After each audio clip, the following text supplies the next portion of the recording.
also with great pride and honor, I introduce to you our valedictorian, Evie Crow.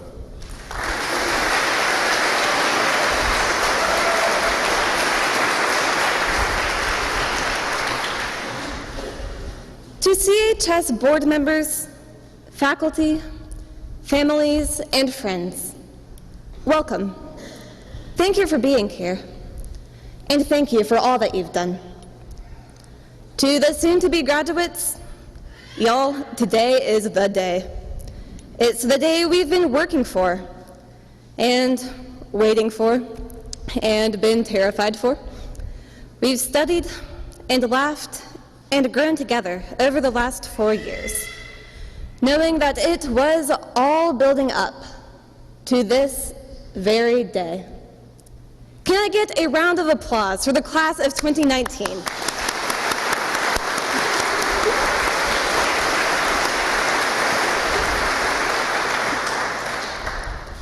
When looking at my class right now, I see a family of cardinals who have grown closer together every day of the last 4 years. But this growth has been a process. As hard as it may be to believe, looking at this sea of caps and gowns, we were once tiny freshmen. Dennis Waitley once said, "Expect the best, plan for the worst, and always prepare to be surprised." And this was precisely my strategy going into high school. I think it was all of our strategies going into the freshman retreat that Anna mentioned. Because as a class, we came from all over, whether Zion, Redeemer, public school, or out of state. We were excited for high school and a little bit scared of each other. But many of us shared preconceived notions about what high school would be. They were based on High School Musical or Saved by the Bell because middle schoolers, TV, that's where we get our worldview. But I know I personally was expecting a lunchroom that was neatly divided into the jock table, the nerd table, the cheerleaders, and the band geeks. But Concordia is by no means this stereotypical school environment. If you've never been to our temporary campus on Royston Lane, we currently rent a church building and 6 portables. Instead of hallways, we have an outdoor boardwalk. Instead of lockers, we've got backpacks and arm muscle and really bad posture. As freshmen, many of us were confused or disoriented or just needed time to adjust. I will admit that the 35 of us have complained far more than our fair share about the broken air conditioning or the broken cafeteria doors.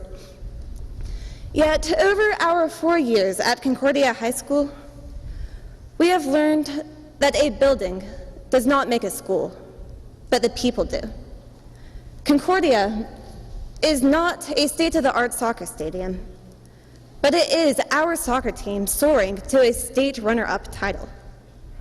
Concordia is not a brand new softball complex, but it is our softball girls making school history by placing second in state. Of course, cheer? Okay, yeah, let's cheer. That was great.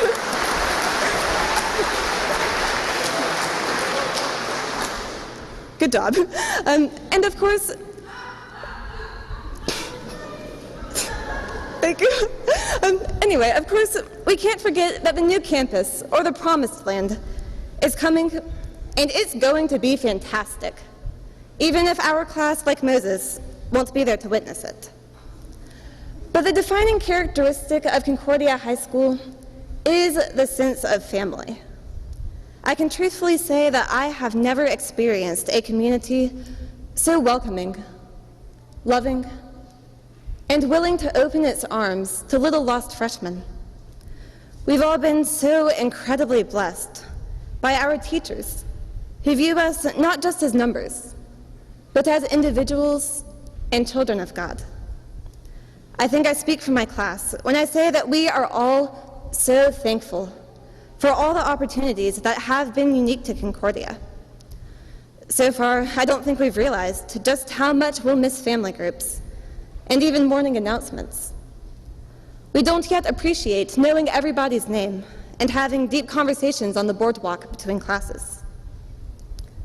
So, when looking back, we realized that for the most part, our High School Musical-based expectations of high school were dead wrong, but the reality was far better than any of us could ever have imagined. But today is the day we've been working for, and waiting for, and been terrified for. We've studied for this day, and laughed about this day, and cried in anticipation of this day. And now we are looking forward, not to high school anymore, but to college, and the world beyond. We're going our separate ways, whether to A&M, Gig'em, or over a dozen colleges across the country. We're picking our majors and schedules and taking on responsibilities that were terrifying only a year ago, because it's gone by so fast. And this begs the question, are we ready? I think now would be a good moment to bring back the wise words of Dennis Waitley. Expect the best, plan for the worst, and prepare to be surprised. I think as a class, we're all really prepared and really ready to be surprised. We're as ready as we'll ever be, and it's time to take that leap of faith. College is scary, yeah. Life is scary. But we, the class of 2019, have each other right now, the future before us, and always the knowledge that we are children of God and cardinals forever. Thank you.